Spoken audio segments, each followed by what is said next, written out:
ചിലപ്പോൾ നമ്മളിപ്പം പറയാം ഇതില്ലാത്ത സ്ഥലങ്ങൾ തിരുവനന്തപുരം ഭാഗത്തൊക്കെ നമ്മൾ പറയാറുണ്ട് കവറിന്റെ ചിലപ്പോൾ 10 രൂപ മാത്രം ഇട്ടുകൊണ്ട് കൊണ്ടു കൊടുക്കുകയും ചെയ്തു കുറേ കവറുകൾ മാത്രമായിട്ടാണല്ലോ വരുന്നത്. അതുകൊണ്ട് അത് കൊല്ലംകാരുടെ ഒരു ആശയത്തിന്റെ സംഗതി എന്നുള്ളതല്ല, ഇതിനൊരു കണക്ക് വേണം. നമ്മൾ പറയാമല്ലോ കടലിൽ കളഞ്ഞാലും ഇത് പറയുന്നത് ഇതിന് കൃത്യമായ കണക്ക് വേണം. നമ്മളൊരാൾ കൊണ്ടുവരുന്ന ഒരു 2000 രൂപ കൊണ്ടു കൊടുക്കുമ്പോൾ ആ വീട്ടുകാർ അറിയണം അത് 2000 രൂപയാണ് അവർ കൊണ്ട് തന്നത്, അല്ലെങ്കിൽ അവർ ആ ഒരു സ്നേഹത്തിന്റെ അടയാളം എന്നുള്ള രീതിയിലൊരു കണക്ക് അവിടെ വേണമെന്നുള്ളതാണ്.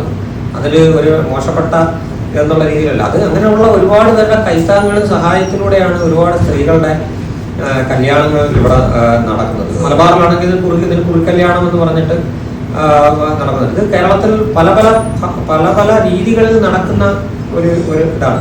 അതിൻ്റെ ഇടയിൽ ഈ സ്വർണം എന്നുള്ള സംഗതി കയറി ഇടയിൽ നിൽക്കുന്നതാണ്. ഇപ്പം നിങ്ങൾക്കറിയാം, ഞങ്ങൾ ഷൂട്ട് ചെയ്യുന്ന സമയത്ത് 40,000-ൽ തുടങ്ങി, ഷൂട്ടിംഗ് തീരുമ്പോൾ 50,000 ആവുകയും ഡബിങ്ങിൽ ബേസിലിനെ വീണ്ടും തിരിച്ച് വിളിച്ചുകൊണ്ട് വന്നത് 60,000 ആക്കേണ്ടി വന്നു. അങ്ങനെ പോകുന്നൊരു ഇത് എവിടെ ഒരു എന്തെങ്കിലും സ്വർണ്ണം ഇല്ലാതെ ഒരു പെങ്കൊച്ചിനെ അയച്ചു വെക്കാനായിട്ട് പറ്റുമോ? 10 പവന്റെ സ്വർണ്ണം ഉണ്ടെങ്കിൽ ഈ പണിക്കൂലിയും കൂടെ ചേർത്തിട്ട് 7 ലക്ഷം രൂപ എങ്ങനെ പറ്റും?